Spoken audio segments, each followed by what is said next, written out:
Kepada beliau Maulana Syekh Abdul Asbi Al-Fatih Al-Jalani Al-Asali, kami persilakan. Assalamualaikum warahmatullahi wabarakatuh. Waalaikumsalam warahmatullahi wabarakatuh. Alhamdulillah alladzi an'ama 'alaina bi ni'matil Islam wa kafa bina min ni'mah wa an'ama 'alaina wa iyyakum bis-sihhah wal 'afiyah wa an'ama 'alaina bi liqa'i ahbabina khususan habibna Dr. Arifin Siddiqi alladzi nafrah بلقائه ونسأل الله تبارك وتعالى كما جمعنا معه مرة أخرى أن يجمعنا على حوض النبي عليه الصلاة والسلام وجميع الأحباب في هذه المؤسسة الطيبة مؤسسة المدينة والطلاب والطالبات. نسأل الله تبارك وتعالى أن ينزل عليكم رحماته وبركاته ويفتح لكم فتوح العارفين. ويا معلم آدم وإبراهيم علمنا ويا مفهم سليمان فهمنا. نسأل الله تبارك وتعالى أن يجعلنا وإياكم من المجتهدين في طلب العلم والمجدين في تعلم العلم النافع والذي يرفعنا عند الله سبحانه وتعالى. Alhamdulillah, beliau Syekh Ammar Ar-Rafati Al-Jilani menyampaikan tausiahnya dengan mengucapkan segala puji syukur kehadirat Allah Subhanahu wa taala yang telah memberikan kenikmatan Islam kepada kita, memberikan kenikmatan sehat wal afiah kepada kita, dan memberikan kenikmatan pertemuan dengan para ahbab, orang-orang yang dicintai sama beliau.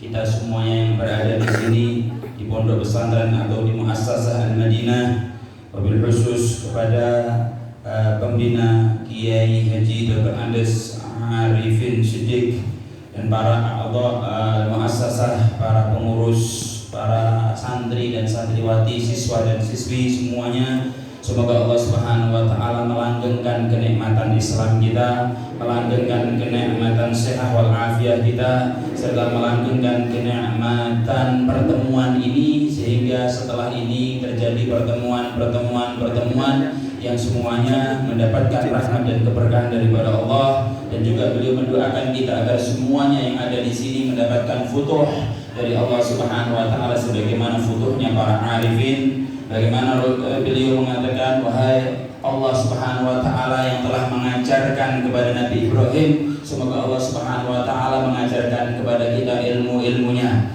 Bagaimana Allah Subhanahu wa taala memfahamkan kepada Nabi Sulaiman, semoga Allah Subhanahu wa taala berikan kita semua kefahaman sebagaimana Allah berikan kefahaman tersebut kepada Nabi Sulaiman. Amin Allahumma amin. Wa nahnu fi makan wa sarh min suruh al-ilm وفي ذكرى حول مولانا القطب الغوث سيد الشيخ عبد القادر الجيلاني رضي الله عنه. أولا من الأمانة علينا أن نتناصح فيما بيننا عن العلم وأهمية العلم، وأنا لم أتكلم كثيرا في هذا النصح لأن الوقت معنا لربما يكون وقت محدود والطلاب لربما لم يأكلوا بعد، فنخاف يكونوا جائعين الطلاب فيلتهموننا أو إما يكون تفكيرهم في الطعام. إن شاء الله ما نطيل عليكم. Kita berada di sini adalah sebagaimana kita tinggal, kita melihat semuanya ini adalah simbol daripada simbolnya ilmu. Ini semua yang ada di sini adalah menara-menara ilmu. Sehingga kita memperingati juga daripada Syekh Abdul Qadir Al-Jilani haulnya, di mana beliau adalah simbol ilmu. Beliau adalah pusat daripada ilmu, sehingga kita hauli dan kita peringati agar kita termotivasi untuk mencari ilmu dengan semangat. Makanya beliau akan menyampaikan tentang ilmu dan bagaimana pentingnya ilmu. Cuma tidak banyak, karena beliau melihat mungkin ini para santri, para siswa-siswi pada belum makan, sehingga pikirannya mungkin makanan. Benar Bapak Ibu?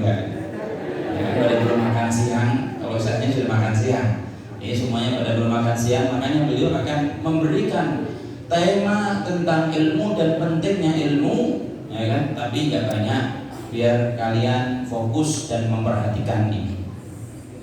Sallu ala Nabi Muhammad.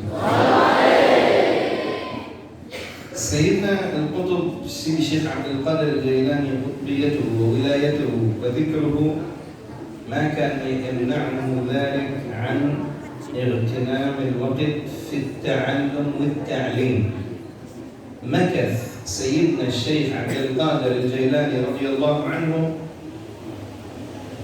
في مدرسة باب الأزج عند أبو سعيد المخزمي 34 عام وهو يطلب العلم، مع أنه قدم عالم وتعلم عند كثير من الشيوخ، لكن لما جلس عند أبو سعيد المخزمي جلس 34 سنة صابرا مجتهدا فقيها عالما وفوق كل ما له من الولاية وما له من العلم، إلا أنه ظل تحت قدمي شيخه ينهل ويأخذ منه العلوم.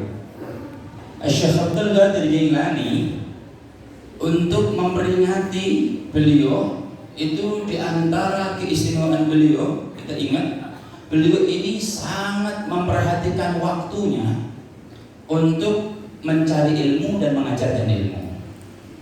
Waktunya, umurnya yang dia gunakan hanya untuk belajar dan mengajar.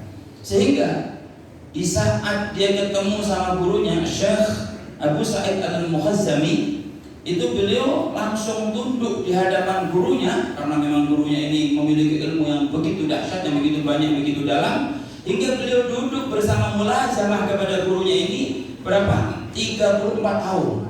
Padahal saat itu beliau sudah menguasai berbagai macam disiplin ilmu. Pada saat itu beliau sudah menjadi seorang yang rujukan ilmu. Tapi ketika mendapati ilmu yang begitu dalam, yang begitu istimewa, beliau duduk mulazamah kepada gurunya 34 tahun. Kenapa?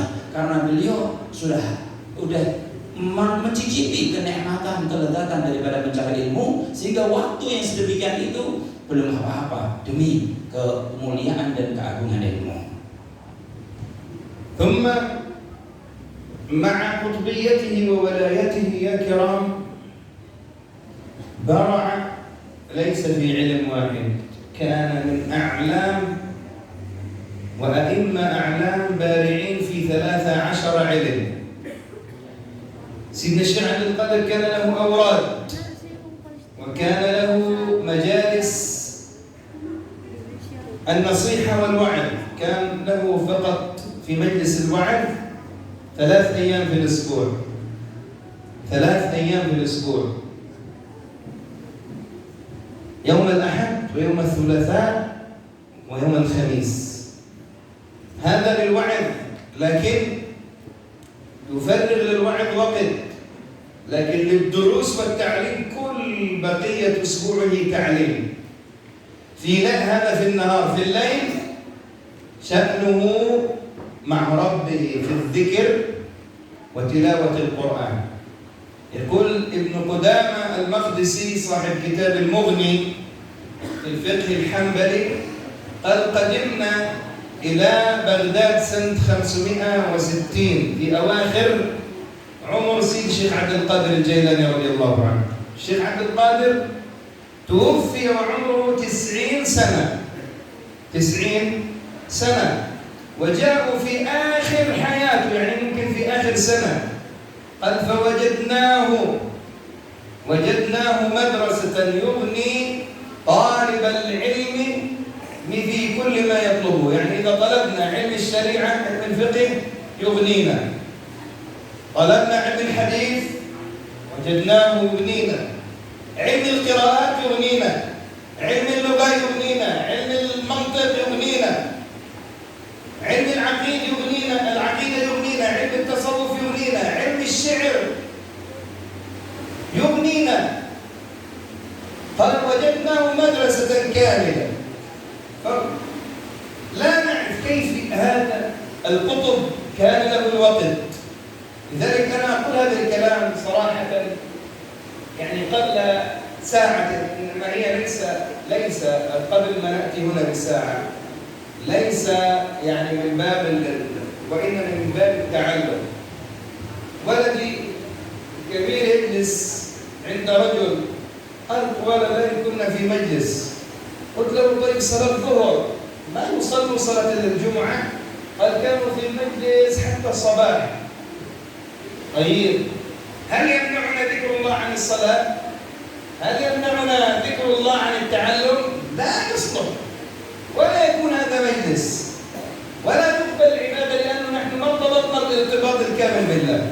سيدي الشيخ عبد القادر كان يغني كل متعلم في أي علم يطلبه، لكن ليله كان مع ربه، صلاة، ذكر، دعاء. الوقت اللي بيقضيه للراحة يقضيه للذكر والسياحة في طاعة الله، والأيام للناس يقضيها في الوعظ. حتى قال أحد الأئمة الكبار كان في اليوم الواحد في مجلس الشيخ عبد القادر الجيلاني رضي الله عنه يجلس، نعد في المجلس الواحد 400 محبرة. المحبرة كانت في القديم كبيرة، الذي يكتب من المحبرة الواحدة ممكن 15 واحد، 15 قلم أو يزيد. قال في المجلس الواحد مجلس العلم نعد 400 محبرة كلهم يكتبوا من هذه العلوم وهذه الفنون. لذلك أنا بدأت بالشيخ عبد القادر الجيلاني رضي الله عنه حتى نتعرف يا كرام أن الورد مطلوب، لكن قبل أن تتلو الورد لابد أن يكون عندك العلم والاجتهاد في العلم، لأن العلم هو أساس الخشية وأساس القرب من الله سبحانه وتعالى. Syekh Abdul Qadir Jailani walaupun beliau sudah menjadi kutub pimpinan para wali, sudah menguasai berbagai macam ilmu, beliau ini terkenal dengan menguasai 13 bidang disiplin ilmu. Semuanya dikuasai, dari mulai awal hingga akhir seluruhnya. Tidak ada satu masalah pun kecuali beliau tahu jawabannya. 13 disiplin ilmu. Namun beliau ini memiliki majelis ru'at. Majelis ru'at itu majelis beliau untuk memberikan mau'idhah. Enggak usah buka kitab biasanya. Memberi mau'idhah secara umum itu beliau di dalam seminggu punya 3 hari, yaitu hari Ahad, Selasa sama Kamis. Dalam seminggu ini siang, Ahad, Selasa sama Kamis beliau mengadakan majelis wa'ad, majelis mau'idhah secara umum. Selain itu berarti masih berapa hari itu? Kalau 7 hari dikurangi 3 berarti masih 4 hari. Selain itu beliau mengajar kepada murid-murid, kepada santri-santrinya, kepada orang-orang yang mau belajar sama beliau. Sudah kalau misalkan datang waktunya ngajar, beliau tidak menerima apapun. Walaupun orang minta untuk majelis ru'at, nggak dikasih. Sebab beliau tahu lebih penting belajar daripada majelis ru'at. Membuka kitab, membuka pelajaran, mendalami, tahqiq daripada ilmu yang dia pelajari. Maka dari itu kalau siang, kalau malam semuanya sama Allah. Kalau siang itu dibagi Ahad, Selasa sama Kamis untuk majelis ru'at, selebihnya untuk ilmu, ngajar ilmu. Kalau malam sudah zikir sama Allah Subhanahu wa taala, kemudian mendekatkan diri kepada Allah Subhanahu wa taala. Makanya Imam Ibnu Qudamah Al-Maqdisi itu yang punya muqaddimah, itu beliau datang kepada Syekh Abdul Qadir Jailani saat umur Syekh Abdul Qadir Jailani mendekati 90. Karena Syekh Abdul Qadir Jailani meninggal umurnya 90 tahun. Di saat-saat sebelum meninggal, Ibnu Qudamah ini mendatangi Syekh Abdul Qadir Jailani, kemudian dia mengatakan, "Wajadna, saya menemui Syekh Abdul Qadir Jailani ini bagaikan madrasah yang sempurna. Tidak ada ilmu apapun kecuali beliau menguasai. Tidak ada disiplin bidang ilmu apapun kecuali beliau tahu. Orang nanya semuanya tahu. Pemahaman ilmunya, keluasan wawasan ilmunya sangat luar biasa. Sehingga Ibnu Qudamah menyikapi tentang sosok Syekh Abdul Qadir Jailani demikian. Ini madrasah sempurna. Kalau kita kan sebagian ini ahli nahwu, ini hanya ahli fikih, ini hanya ahli tafsir, ini hanya ahli hadis. Kan kadang hanya fokus kepada satu bidang ilmu, tapi Syekh Abdul Qadir Jailani tidak. Madrasah ilmu secara sempurna. Makanya para sebagian a'immah ya, itu mengatakan kalau sudah Syekh Abdul Qadir Jailani mengajar, itu ditaruh di situ 400 mihbarah. Mihbarah itu tempat mangsi. Mangsi, kalau dulu kita mungkin cukrek atau cukrek, jadi notolin begitu kemudian nulis. Ini kalau dulu nggak kecil. Kalau kita kan kecil, kemudian kita masukin di kantong, itu gede. Di majelisnya disediain 400 kalau kita 400 tower gitu. Semuanya isi mangsi. Satu tempat mangsi ini nggak mungkin orang satu ya nulis. Semuanya saya nyocolin, nulis. Ini 400 tempat mangsinya. Berapa orang, berapa ribu orang itu. Semuanya mencatat daripada ilmu Syekh Abdul Qadir Jailani. Apapun permasalahan ilmunya, ada jawabannya di dalam diri Syekh Abdul Qadir Jailani. Maka dari ini kata beliau, Syekh Ammar, ilmu itu lebih penting. Kita boleh memperbanyak ibadah, tapi ilmu, karena ilmu adalah asasul ibadah. Kadang seseorang mungkin zikir, tapi giliran mau belajar ilmu malas, salah. Karena kita tidak mungkin bisa zikir nyampe kepada Allah kecuali kita benar-benar menguatkan pondasi ilmu kita. أيها الطلاب الأعزاء، نتحدث عن العلم ونحن في مكان العلم، بل هذه الأماكن أماكن العلم الكرام هي أشرف الأماكن وأفضل الأماكن في الدنيا كلها. الشيخ عبد القادر الجيلاني الذي كان فقط طلاب أكبر معه في أندونيسيا، كم طالب فيه؟ Pesantren paling besar di Indonesia berapa sih pesantrennya? Paling 10.000. ممكن تنظر ممكن 50,000. لكن مجلس علم الشيخ عبد القادر الجيلاني 70,000 سنتي. كلهم يجلسوا في مكان واحد، ما في كان كلهم يسمعون صوته، أولهم وآخرهم يسمعون صوته. لذلك يا كرام، هذه المدرسة ببركة العلم وببركة الذكر خرجت صلاح الدين الأيوبي الذي حرر بلاد المسلمين وحرر المسجد الأقصى. لذلك وهذا يوحي بأن أهل العلم هم الذين يحرروا أوطانهم، وأهل العلم هم الذين يرفعوا قدر أوطانهم، وأهل العلم هم الذين يحققوا الاستقرار والأمن والأمان والمحبة في البلاد، كما كان للسابق في هذه البلاد قبل شهر في أكتوبر، قبل 15 يوم كان ماذا موجود في أندونيسيا في معاهد؟ هذه سنتري صحيح؟ هؤلاء الطلاب في أندونيسيا بقيادة العلماء مرحوم العارف بالله الشيخ هاشم أشعري، وأسد أندونيسيا الشيخ عبد الوهاب حسب الله، علماء كبار بعلومهم قادوا إلى تحرر الوطن من الهولند. لذلك أهل العلم قال هم بخشيتهم ومحبتهم وقربهم هم أخوف الناس من الله وأخوف على الناس، قال بحال الناس رأفة ورحمة أن يروا الناس في ظلمة الجهل فيردوهم إلى نور العلم.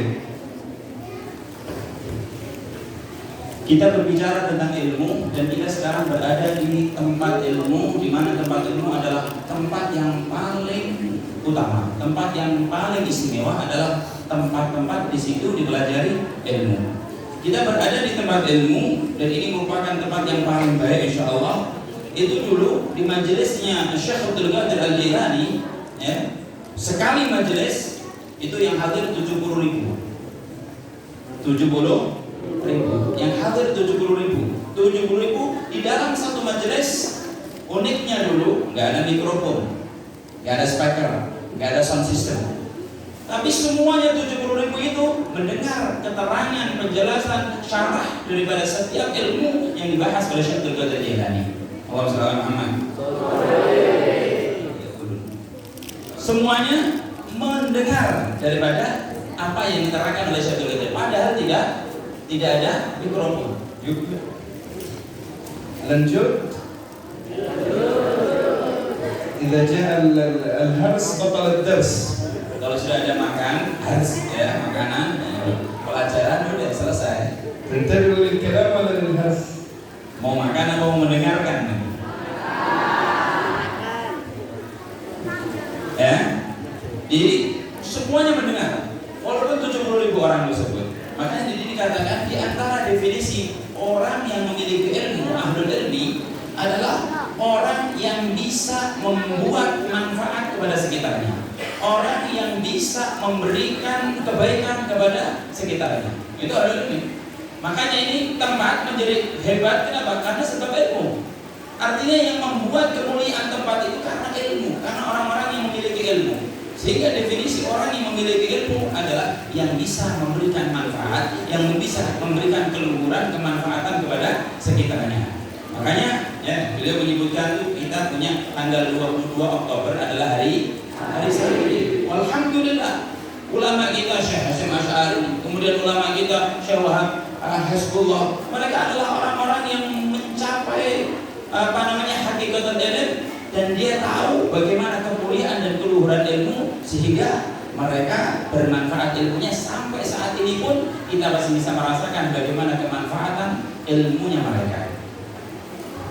ثم يا كرام قلنا أهمية العلم تكمن في أهمية مكان العلم والمتعلم. الأماكن هذه أماكن العلم أشرف أماكن هذا المعهد وغيره من المعاهد، معهد المدينة.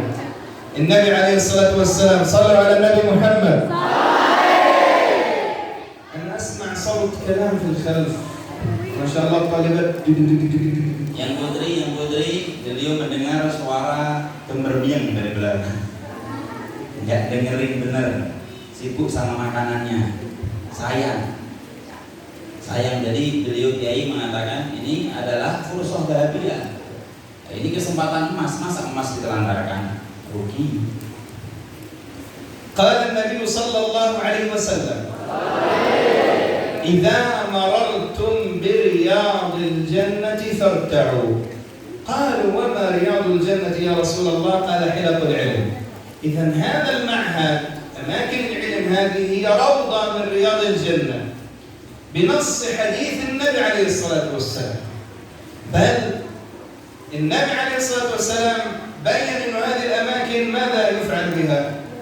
قال وإن الملائكة لتضع أجنحتها لطالب العلم رضا بما يصنع. ما في مكان في الدنيا قال الملائكة تجلس فيه إلا في مثل هذه الأماكن، المعاهد التي تعلم علم الشريعة، علم الدين، علم الحقيقة.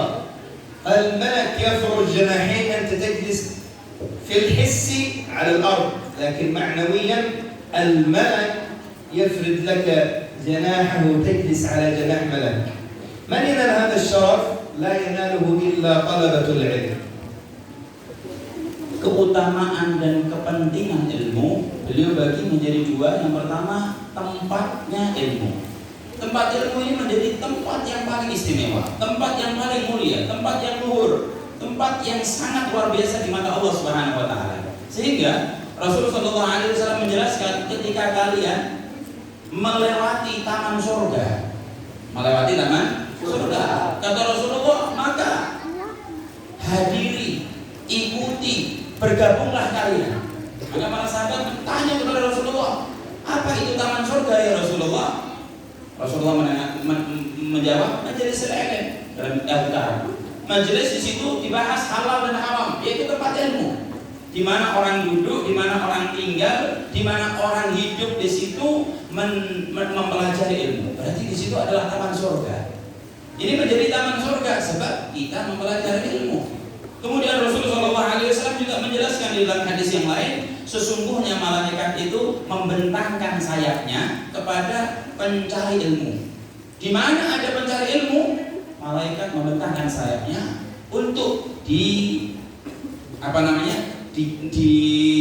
jalan atau diduduki oleh pencari ilmu. Sebab apa? Rewan bima yasna. Sebab malaikat ini pengen senang, pengen nyenengin, bangga, bahagia dengan apa yang diperbuat, yang diamalin oleh pencari ilmu, yaitu belajar. Dari sini tempat ilmu ini tempat yang penuh dengan bentangan sayapnya malaikat. Tidak karpet merah, tapi bentangan sayap malaikat. Sayap malaikat terbentang. Kita mungkin duduk nih secara zahir kita di atas bumi, di atas karpet, tapi secara hakiki maknanya kita duduk di atas, kita berjalan di atas sayap malaikat. Ini semuanya kemuliaan daripada tempat mencari ilmu.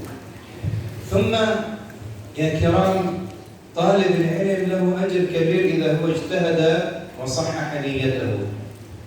قال النبي صلى الله عليه وسلم: من خرج إلى مسجدي هذا. طبعا مكان العلم في زمن النبي عليه الصلاة والسلام كان المسجد النبوي، لأنه المعلم موجود فقط النبي يبلغ الوحي ويعلم الصحابة ما بلغ به أو ما ينطق به، لأنه ما ينطق عن الهوى إن هو إلا وحي يوحى. ويقاس على هذا عند أهل السنة والجماعة أهل العقل والنقل كل مكان فيه تعلم علم. من خرج إلى مسجدي هذا لم يرد إلا علم خير يتعلمه. طالب العلم لابد يكون عندك الهمة والنية أنك خرجت إلى هذا المعهد لطلب العلم. من خرج إلى مسجدي هذا لم يرد إلا علم خير يتعلمه فهو كالمجاهد في سبيل الله، وكالصائم الذي لا يفطر، وكالقائم الذي لا يفطر لا يتعب. كم لك أجر وأنت تجلس في المعهد فقط جلوس، لك أجر مجاهد، لك أجر الصائم، أجر القائم. لكن كيف تكون عندك النية في ذلك حتى تنهل العلم وتأخذ هذا الثواب؟ قال سيدنا الإمام البخاري في نية طالب العلم: إذا أردت الانتفاع وتأخذ الأجر والثواب وتأخذ أيضا الثمرة وهي تقوى الله والعلم النافع، قال لابد أن يكون عندك النية والهمة. قال سيدنا الإمام الشافعي: ما رأيت أنفع في طلب العلم من نهم الرجال. ما قال الهمة، قال نهم. تعرف ماذا نهم؟ نهم يعني واحد جائع جدا له 3 يوم لا يأكل من الجوع، ما يجد طعام، فجأة يجد مائدة كبيرة جميلة عليها ما شاء الله لحم وطعام جميل. كيف يأتي إلى المائدة؟ قال يأتي يريد يأكل بسرعة. قال نية طالب العلم لابد أن تكون في طلب العلم ليست همة بل نهم، مثل الجائع الذي لا يجد طعام. إذا أنت أخذت العلم بالنهم، قال العلم الله سبحانه وتعالى يفتح لك المدارك ويفتح لك مغاليق العقل. ما رأيت أنفع في طلب العلم. مين يقول هذا الكلام؟ الإمام البخاري. الإمام البخاري ما صفته عند أهل الحديث؟ أمير المؤمنين. أمير المؤمنين في الحديث هو الذي يحفظ أكثر من 300,000 حديث غيبا بإسنادها. Pencari ilmu ini akan mendapatkan pahala yang sangat besar. Cuman kalau niatnya benar dan memiliki semangat yang hebat. Maka di dalam hadis Rasulullah SAW menjelaskan orang yang keluar ke masjidku. Itu para ulama mentafsiri, maksudnya masjidnya Rasulullah itu adalah setiap tempat yang di situ dipelajari ilmu. Sebab dulu para sahabat itu datang ke masjid untuk belajar ilmu dari Rasulullah Sallallahu Alaihi Wasallam, untuk menanyakan masalah ilmiah dari Rasulullah Sallallahu Alaihi Wasallam. Sehingga masjidnya Nabi saat itu adalah tempat ilmu, ya pondoknya Nabi, ya para santri-santrinya Nabi, mereka para sahabatnya Rasulullah Sallallahu Alaihi Wasallam. Rasulullah mengatakan orang yang keluar ke masjidku, kemudian Kemudian dijelaskan masjidku ini lam yurid, tidak menginginkan di dalam masjid ini kecuali ilmu kebaikan yang dia pelajari, maka orang tersebut seperti orang yang jihad di jalan Allah. Satu. Yang kedua, seperti orang yang berpuasa, senantiasa puasa, ya kan? Yang tidak pernah berbuka, puasa terus setiap harinya. Kemudian yang ketiga, seperti orang yang qiyamul lail, senantiasa istiqomah qiyamul lail. Jadi 3 pahala ini, seperti orang yang jihad, seperti orang yang puasa tidak pernah berhenti, seperti orang yang qiyamul lail secara istiqomah, ini didapatkan untuk orang yang keluar dari rumahnya menuju tempat ilmu dan niatnya adalah dia tidak datang ke situ kecuali karena Allah di dalam mencari ilmunya dia untuk kebaikan.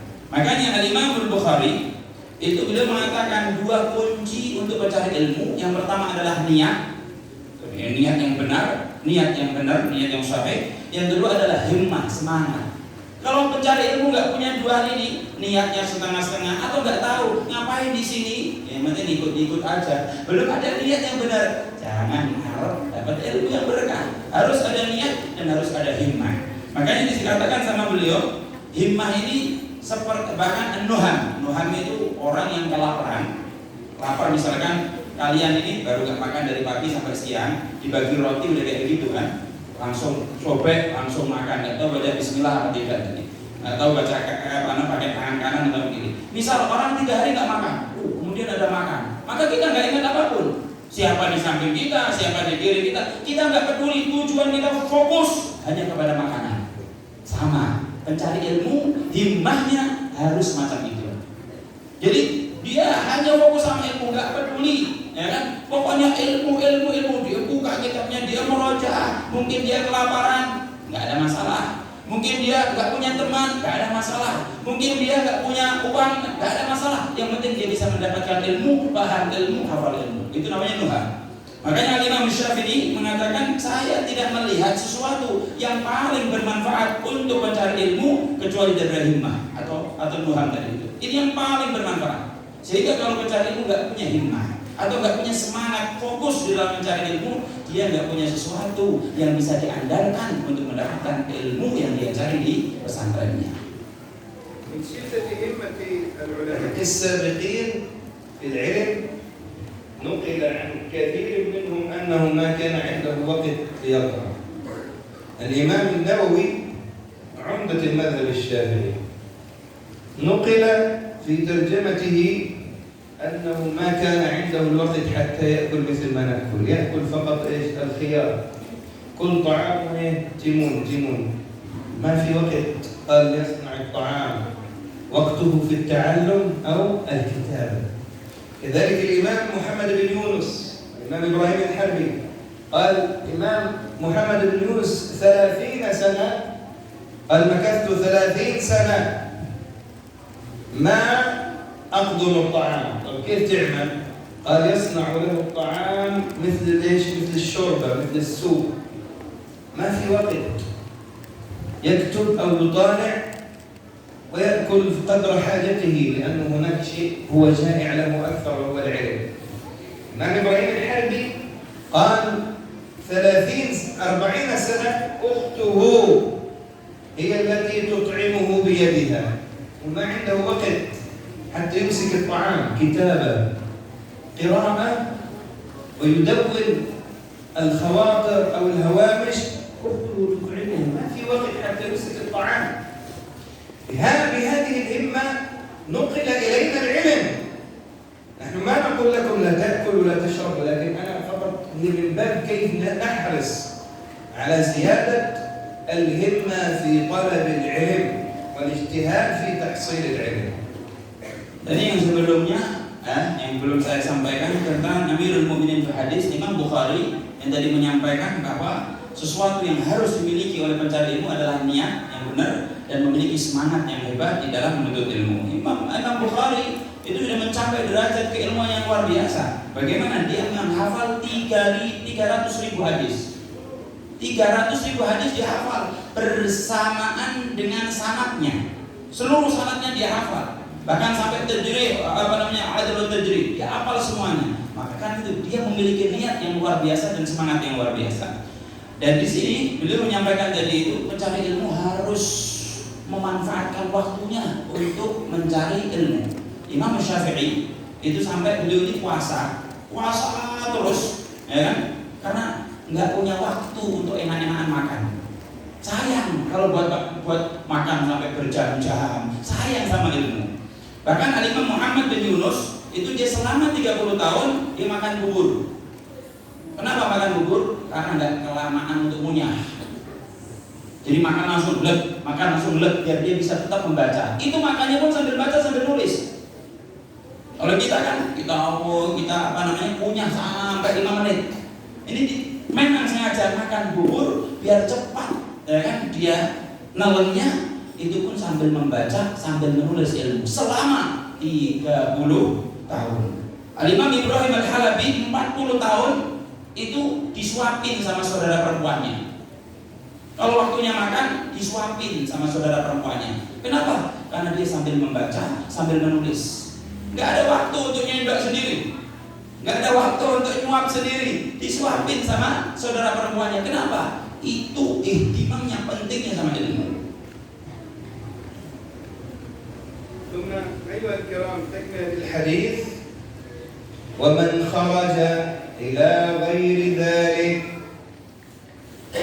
الأول خرج إلى مسجد يريد العلم، خرج إلى غير ذلك، سنتري مدفوع، والده يدفعه إلى المعهد دفع، هو لا يرغب أن يجلس في المعهد، وإذا جاء إلى المعهد في درس تعليم ما شاء الله يكون حاله خشوع، باسمك اللهم أحيا وباسمك أموت. هذا مدفوع. أو إما أستاذ أنا أريد الذهاب إلى كمرمندي للتعلم. قال عليه الصلاة والسلام ومن خرج إلى غير ذلك فهو كالرجل ينظر في متاع غيره. إنسان ذهب بغير نية التعلم وبغير نية الهمة والنهم في طلب العلم، قال هو ما يكتسب العلم ولا الصلاح. لما يكبر ويتخرج ما معه الشهادة، ما معه العلم النافع، مسكين يصبح في الشارع ممكن يبيع بكسو ببور أو والمجتهد في طلب العلم يصبح ما شاء الله دكتور مثل الدكتور عارفين كياهي عنده معهد. يا الله أنا كنت في السابق أنا والشيخ كياهي في صف واحد، لكن هو كان مجتهد وأنا تدور ما في تعلم. ينظر في متاع غيره، ينظر الشيخ الله أعطاه المعهد الكبير، أعطاه المحبة من الناس، أعطاه الناس الذين من الطلاب الذين يحترمونه ويعظمونه، وهذا ينظر يا ليتني كنت مجتهد منذ أن كنت صغير. لكن إيش النبي عليه الصلاة والسلام قال كالرجل ينظر في متاع غيره، مسكين تأخذه الحسرة، لكن هل يرجع صغير حتى يتعلم؟ ما في. لو دفع كل ما للدنيا ما يستطيع أن يرجع إلى صغره حتى يتعلم. النبي عليه الصلاة والسلام يحذرنا كيف تكون همتنا في طلب العلم والاجتهاد في طلب العلم. إذا نحن اجتهدنا قال الله يرفع الله الذين آمنوا منكم والذين أوتوا العلم درجات في الدنيا ودرجات في الآخرة. درجات في الدنيا أعظم الناس منزلة في الدنيا إذا صلح حال البلاد قال أعظم الناس منزلة في الدنيا هم العلماء. العالم كان يخاف منه أمير المؤمنين والوالي والرئيس يأتوا لمشاورة العلماء وأخذ رأي العلماء، لكن لما العلماء للأسف تحجروا وجلسوا وما اجتهدنا في التعلم والتعليم أصبح وفساد الحال، أصبح الناس يهتموا لما ويعظموا مين؟ الأرتيز، الممثل، ما نعظم أهل العلم. طيب هذا لربما يصيب أهل العلم بالخيبة، يصيبهم بالإحباط. لا تحبط، أنت عند الله ذو مكانة عليا. هذول مكانتهم في الدنيا، فأنت لابد تجتهد حتى ما يكون حالك ما وصفه رسول الله صلى الله عليه وسلم كالرجل ينظر في متاع غيره. Lanjutan daripada hadis tadi itu, yang pertama kan barang siapa yang keluar dari rumahnya menuju masjidku untuk belajar, dia tidak memiliki keinginan kecuali hanya untuk belajar karena Allah dengan semangat, maka dia seperti orang yang jihad fi sabilillah, seperti orang yang puasa yang tidak pernah putus, seperti orang yang qiyamul lail terus menerus. Nah, kebalikannya orang yang keluar dari rumahnya menuju tempat ilmu, tapi tujuannya bukan karena ilmu. Beliau mengatakan mungkin karena dipaksa sama orang tua, mungkin karena temannya sama-sama teman saya, atau karena kalau di rumah gak ada kerjaan nganggur. Akhirnya dia berangkat mencari ilmu, tujuannya bukan seperti yang disebutkan pertama. Memiliki tujuan, memiliki visi atau misi yang lain. Maka Rasulullah mengatakan dia karrojuli yang guru ila mata ilmu. Dia nanti akan menjadi orang yang hanya sayang melihat barang orang lain. Oh, Allah itu begitu, ya begini. Karena dia pasti nanti tidak akan memiliki ilmu yang manfaat. Ya, yang satu niatnya benar, keluar nanti jadi ahli ilmu, jadi kiai, amin. Ya, jadi orang saleh, jadi orang yang memiliki manfaat. Yang ini dia niatnya nggak benar, akhirnya jadi anak jalanan, nggak punya kerjaan, nganggur, nggak jelas. Sehingga itu kan dulu dia satu kelas sama saya, sama-sama duduk di hadapan guru, sama-sama belajar. Kok itu dari kiai saya enggak? Dia hanya melihat, akhirnya hasrah, dia akan menyesal, ya kan? Nanti di kemudian hari kalau niatnya enggak benar. Kan dia mengatakan ya, kalau niatnya enggak benar gini, duduk di di majelis atau duduk di kelas, dia malah baca doa tidur. Ya kan? Ibaratnya begitu, siap tidur udah ngantuk, ya kan? Nggak peduli sama pulpen, nggak peduli sama buku, nggak peduli sama kitab, udah tidur. Ini nunjukin kalau santri yang kayak begitu berarti niatnya nggak sesuai dengan apa yang diinginkan oleh Rasulullah SAW. Jangan sampai kita menjadi orang-orang yang menyesal nantinya, sehingga perbaiki niat dan perbarui semangatmu. Hingga Allah Subhanahu wa taala menyatakan di dalam Al-Qur'an itu Allah akan mengangkat orang-orang yang memiliki iman, orang-orang yang memiliki ilmu di atas orang-orang yang memiliki iman, jauh derajatnya. Makanya ulama nanti di akhirat adalah yang paling tinggi derajatnya. Wassalamualaikum Muhammad. Ya, yang paling tinggi derajatnya. Mungkin di akhirat yang paling tinggi derajatnya. Sehingga kita bisa lihat itu. Ya kan, kita di dunia ini ulama masya Allah dihormati, tapi jangan karena itu ulama dihormati, bahkan pemimpin pun mengambil pendapat daripada para ulama, ya kan, dihormati. Kenapa? Karena dia memiliki kemuliaan ilmu. Jangan seperti artis yang hanya penghormatannya nanti di dunia tapi di akhirat tidak mendapatkan kehormatan. Tapi untuk ulama yang memiliki kehormatan di dunia dan di akhirat lebih daripada yang disangka oleh orang. Semoga Allah Subhanahu wa taala memberikan kesemangatan kita dan memperbaiki niat kita di dalam menuntut ilmu. استعدين إن شاء الله تجتهدوا في تحصيل العلم وتصبحوا من العلماء الأكابر في هذه البلاد. Siap untuk mencari ilmu yang benar sehingga nanti insya Allah akan menjadi ulama di bumi kita, di negara kita ini. Semangatnya siapa? Alhamdulillah. طيب ومن العلوم طبعا مكتوب إجازة في إيش الإجازة؟ الإجازة في عقيدة العوام. عقيدة العوام. وفي